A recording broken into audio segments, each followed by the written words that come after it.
جن پہ قرضے ہیں نا، جو تنگ دست ہیں، جو روز رکے بھیجتے ہیں دعاؤں کے کہ بڑی پریشانیاں، وہ وظیفہ سنیں، وہ وظیفہ سنیں۔ ہمارے زمانے میں وظیفے لینے کا رواج نہیں، تویز لینے کا رواج ہے۔ لینا چاہیے، تویز بری چیز نہیں، اچھی چیز ہے، لیکن زیادہ کام برکت والا کیا ہے؟ اللہ اللہ کرنا۔ ایک تابعی بزرگ، تابعی ہیں، صحابی کے شاگرد ہیں، فرماتے ہیں میں مسجد اقصی میں گیا، فلسطین میں مسجد اقصی میں، ایک شخص کو میں نے دیکھا، بڑا نورانی چہرہ اس کا، اور بڑا اس کے وجود کے اندر عجیب سی کشش، خوشبو دور تک پھیلی ہے۔ وہ بندہ نا نماز نہیں پڑھ رہا تھا، سجدہ ہی کرتا جا رہا تھا، ایک سجدہ، دوسرا سجدہ، تیسرا سجدہ، اور سجدہ کرتا تو دیر تک سجدہ کرتا، پھر سجدہ کرتا تو دیر تک۔ کہتے ہیں جب وہ فارغ ہوا تو میں نے گزارش کی، کہتے ہیں جب وہ فارغ ہوئے تو میں نے گزارش کی، میں نے کہا بزرگوں ایک بات پوچھنے کو دل کرتا ہے۔ انہوں نے کہا پوچھو۔ کہنے لگے آپ اتنے سجدے کیوں کرتے ہیں؟ کہتے ہیں میں نے پوچھا تو بزرگوں نے رونا شروع کر دیا، اتنا روئے کہ ہچکی بد گئی۔ پھر میں نے کہا حضور میں نے کوئی غلط بات پوچھ لی، آپ تو پریشان ہو گئے۔ کہنے لگے پھر رونے لگے۔ میں نے پھر کہا حضور آپ، میں نہیں پوچھتا سوال، کرتے پھر رونے لگے، 3 دفعہ روئے تو کہنے لگے سنو میں رسول اللہ کا صحابی ہوں، میں نبی پاک کا، میں نے اپنے حبیب سے سنا ہے کہ جب کوئی بندہ رب کو ایک سجدہ کرتا ہے تو اللہ اس کے گناہ معاف کرتا ہے، ایک سجدہ کرتا ہے تو اللہ کیا کرتا ہے؟ بولیے، اللہ گناہ بھی معاف کرتا ہے، رب اسے نیکی بھی عطا کرتا ہے، اور اپنی بارگاہ میں اس کا درجہ بھی بلند فرماتا ہے۔ ایک سجدہ اور 3 فائدے، گناہ بھی معاف ہوئے، نیکی بھی ملی، اور درجہ بھی بلند ہوا۔ کہتے ہیں یہ کہہ کے بزرگ پھر رونے لگے۔ جب وہ خاموش ہوئے تو میں نے کہا حضور اگر ناراض نہ ہوں تو مجھ پر تو کیفیت ہی عجیب طاری ہو گئی ہے، آپ کے اس رنگ نے میرا بھی رنگ بدل دیا ہے، پوچھ سکتا ہوں آپ کون ہیں؟ پوچھ سکتا ہوں آپ کون ہیں؟ کہتے جب میں نے سوال کیا تو انہوں نے پھر آنسو پونچھے، کہنے لگے میں رسول اللہ کا نوکر ابو ذر غفاری ہوں، میں ابو ذر غفاری ہوں، میں اپنی زندگی سجدے میں بتانا چاہتا ہوں، میں وقت اللہ کے حضور سجدہ کر۔ ہمارے ہاں میں نے اس دن بھی کہا تھا، ہمارے ہاں لوگوں نے بہانہ بنا لیا ہے حضور بخشوا دیں گے، محفل نعت 6 گھنٹے کی، نماز 5 منٹ کی، حضور بخشوا دیں گے۔ سنو نا جنہیں حضور بخشوا رہے ہیں، حضور انہیں بتا کیا رہے ہیں؟ حضور انہیں بتا کیا رہے ہیں؟ اللہ اکبر، کیا انداز ہے۔ حضرت ربیعہ بن کعب کہتے ہیں میں حضور کو وضو کرایا کرتا تھا، بخاری مسلم میں۔ ایک دن حضور نے فرمایا سل یا ربیعہ، ربیعہ کچھ مانگ لو، تو کہتے ہیں میں نے مانگا تو پھر میں نے بھی وہ چیز مانگی جو سب سے قیمتی تھی۔ میں نے کہا حضور جنت میں وہ والا مکان چاہیے جس کی دیوار کے دوسری جانب آپ کا حجرہ انور ہو، جس کی دوسری سائیڈ پہ آپ کا گھر ہو، تو اڈی میری کاند سانجی ہو گئی، وہ والا مکان چاہیے۔ تو نبی پاک نے فرمایا جا تجھے دیا، جا تجھے، بولیے جا تجھے، کمال ہو گئی، جا تجھے دیا۔ کون دیتا ہے؟ دینے کو منہ چاہیے، دینے والا ہے سچا ہمارا، میں جا تجھے دیا۔ ایک میری بات یاد رکھنا، حضور کیا فرمایا؟ اپنی زندگی میں سجدے زیادہ کرنا۔ کیا زیادہ کرنا؟ چلو سارے بولے ایک دفعہ، کیا کرا؟ کیا زیادہ کرنے ہیں؟ تو حضور بھی فرماتے ہیں میرا جنت میں پڑوسی وہ ہوگا جو سجدے زیادہ کر کے آئے گا۔ تو میرے بھائی اگر تو سجدہ ہی نہیں کرتا، تو اس لذت سے ہی ناشنا ہے، نماز جلدی کی، باقی سارے کام لیٹ کے، مسجدوں میں بیٹھے ہیں لوگ، خوش گپیاں چل رہی ہیں، بڑے بڑی لمبی، نماز کا وقت ہے تو چھوٹی ہو گئی، فٹافٹ کرو۔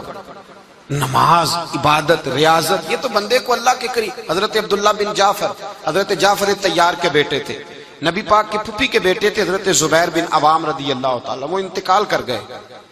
ان کا جب وصال ہوا تو 10 لاکھ دینار کا قرضہ تھا ان پر، اور جو زمین انہوں نے چھوڑی وہ زمین بنجر تھی۔ لو سن لے، جن پر قرضہ چڑھا ہوا ہے وہ نسخہ بھی سن لے، جن پہ قرضے ہیں نا، جو تنگ دست ہیں، جو روز رکے بھیجتے ہیں دعاؤں کے کہ بڑی پریشانیاں، وہ وظیفہ سنیں، وہ وظیفہ سنیں۔ ہمارے زمانے میں وظیفے لینے کا رواج نہیں، تویز لینے کا رواج ہے۔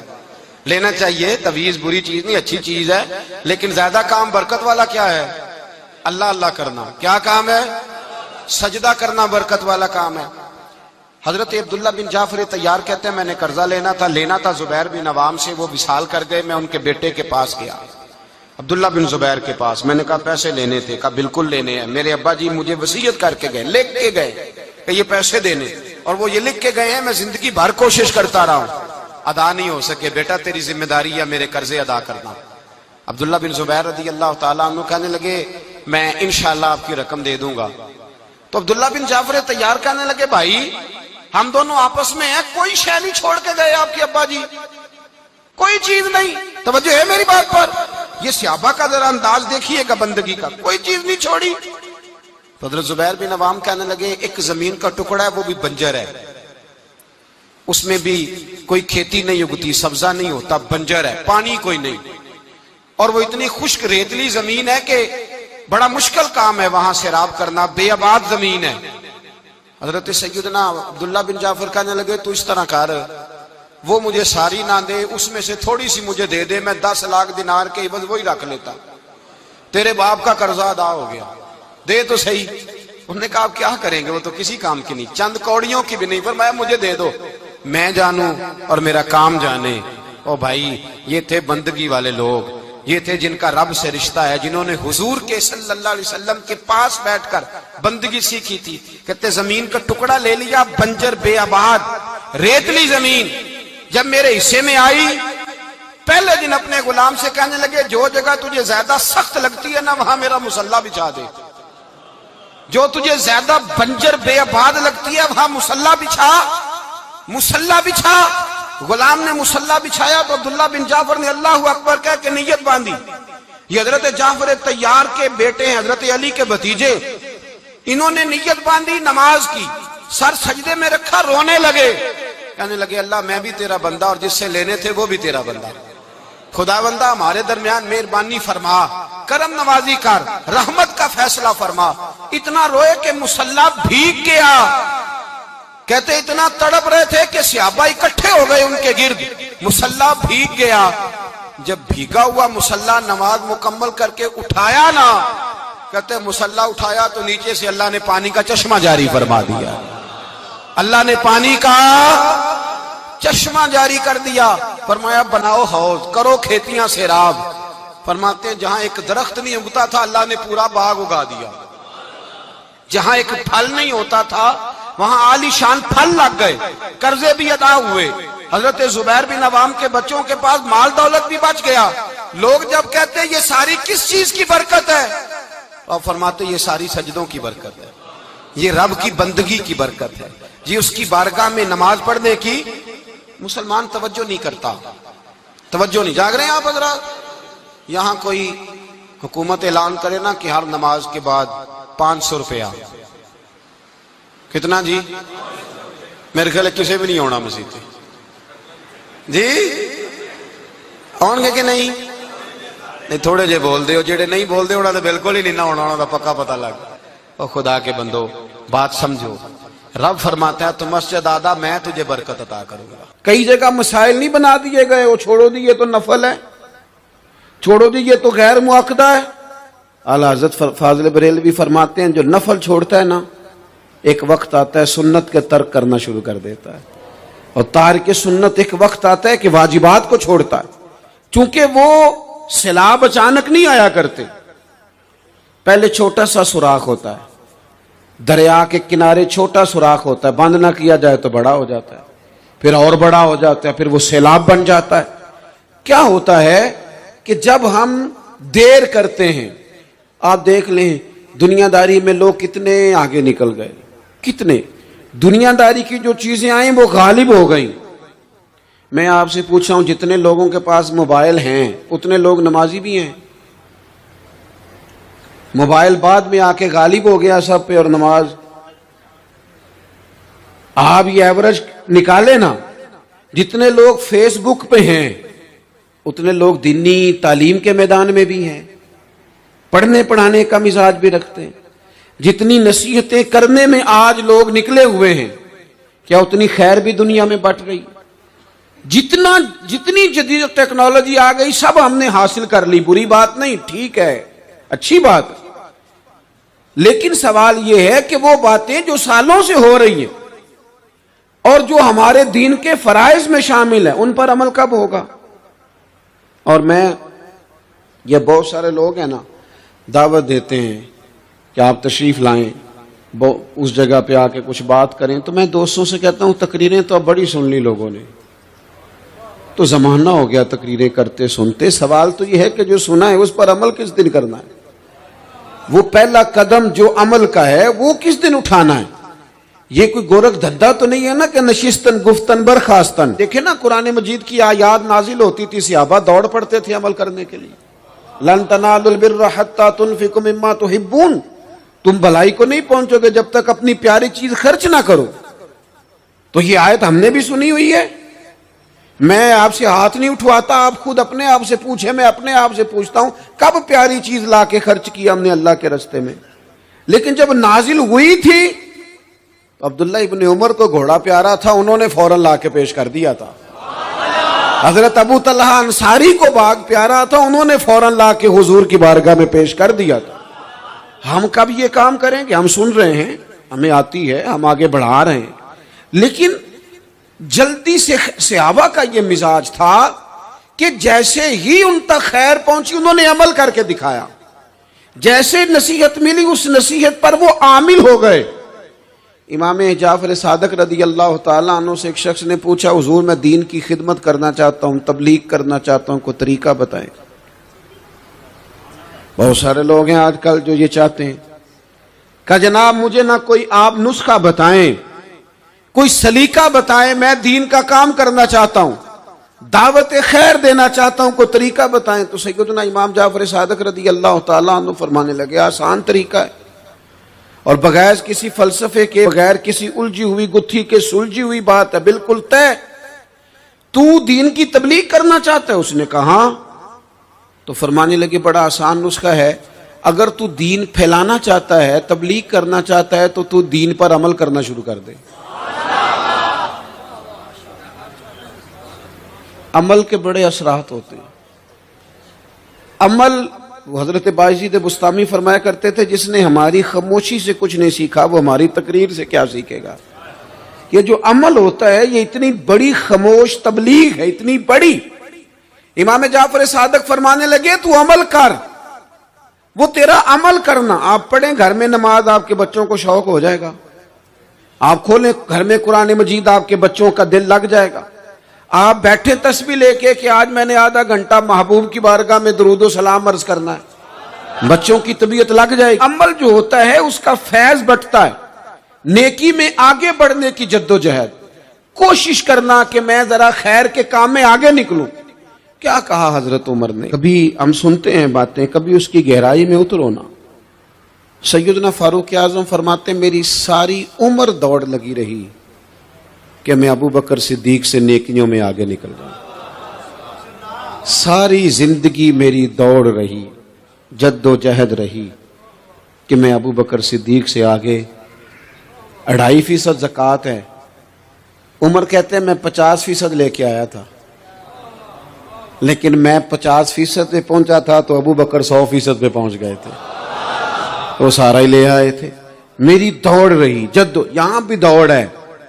میری عزت کرو، میرے آنے پہ کھڑے ہو جاؤ، معاذ اللہ میرا اکرام کرو، میں فلاں صاحب ہوتا ہوں، قبیلے میں، برادری میں، سوسائٹی میں، سماج میں یہ نام رکھتا ہوں، میں فلاں سیاسی، سماجی، فلاحی، رفائی تعارف رکھتا ہوں، میرا فلاں معاملہ ہے.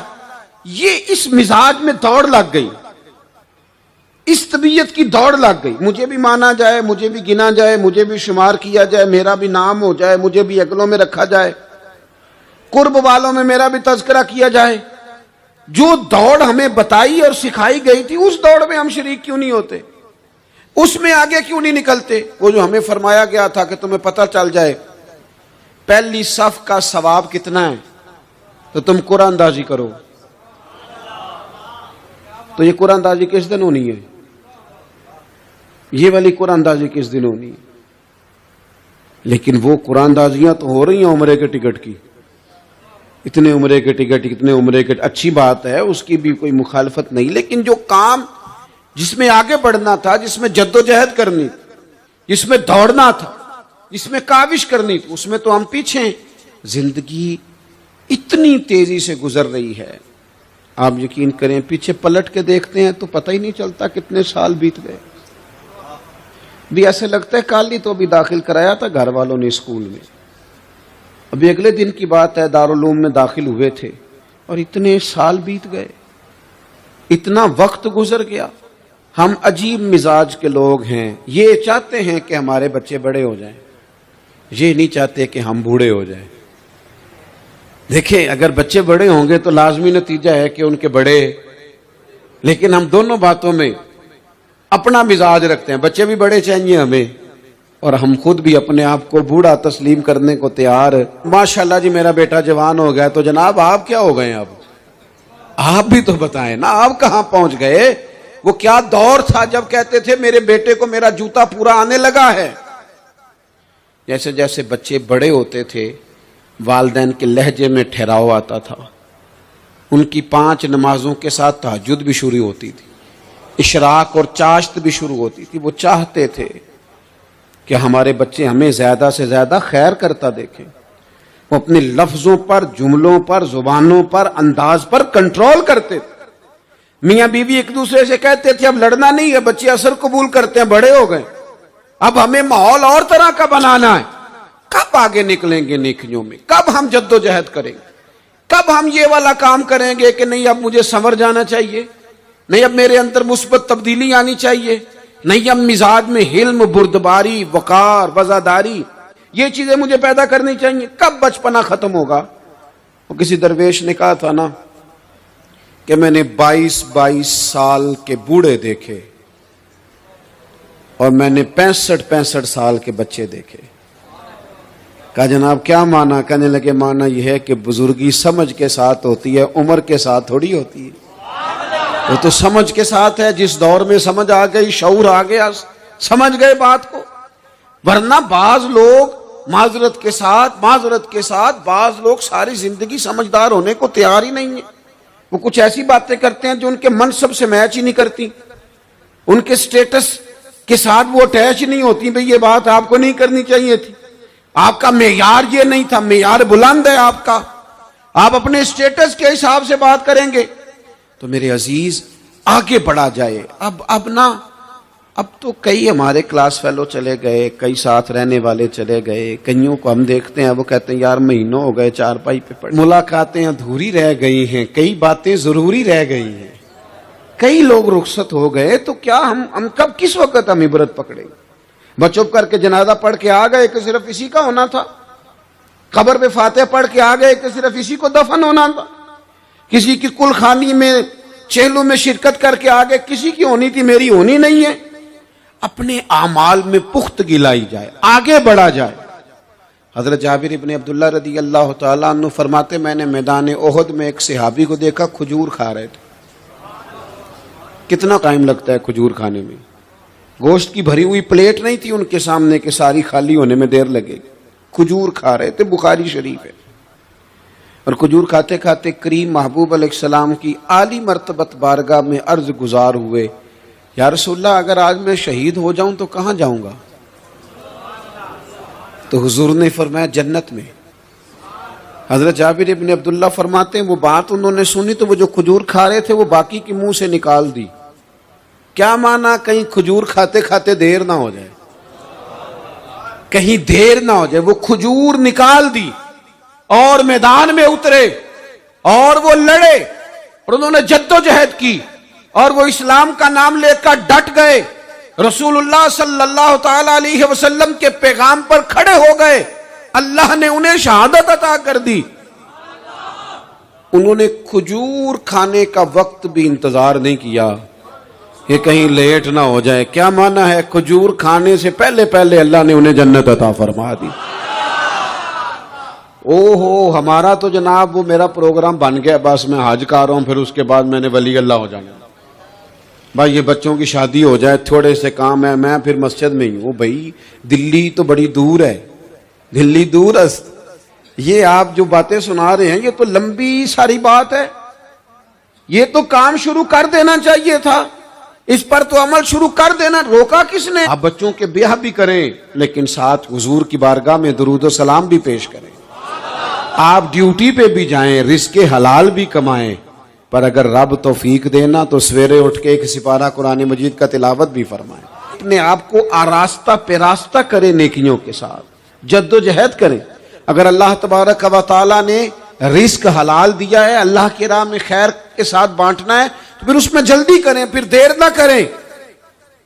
جوانوں، جس طرح سیر کرنے کا عمر جوانی ہے نا، کھانے پینے کا عمر جوانی ہے، اور کہیں آنے جانے کا ٹائم جوانی ہے، میں سچ بتاتا ہوں عبادت کرنے کا ٹائم بھی جوانی ہے، دین کی نوکری کرنے کا وقت بھی جوانی ہے، ذکر کرنے کا ٹائم بھی جوانی کا ہے، درود و سلام عرض کرنے کا ٹائم بھی، کعبۃ اللہ کے پھیرے کا مزہ بھی جوانی میں، اور حضور کی محبت میں رونے کا مزہ بھی جوانی میں، ان کا نام لے لے کے جینے کا مزہ بھی جوانی میں، ان کے تذکروں کا مزہ بھی جوانی میں۔ عشق لگا سی کھیڈاں کھیڈ دی نوں، تے مینوں کھیڈاں بھل گئیاں، میں کجل پایا سی یار دے ویکھنے نوں، پھر او دی یاد وچ روندیاں ہی ڈل گئیاں۔